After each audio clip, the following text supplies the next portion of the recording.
трябва да разчупят тази питка, която все още е цяла. Жени ще ни помага, но преди да започнем, да направим една лека загрявка. Сега, кой кого настъпа в съвета? А тя тебе.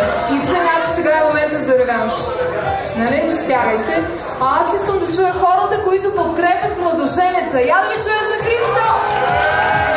Давай! Така, я да видим сега. Готови ли сте да викате за булката?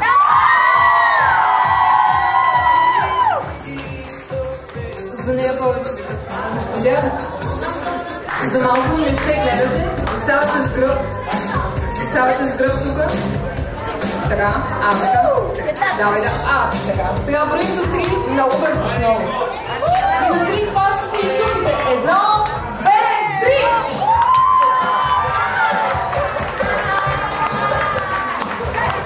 Така, куме, аз кажи тежката дума, куме.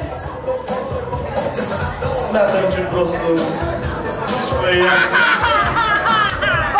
Пълна победа за булката. Сега броя до 3. 1, 2, 3! Давай, брат! Покажи какво направи, покажи!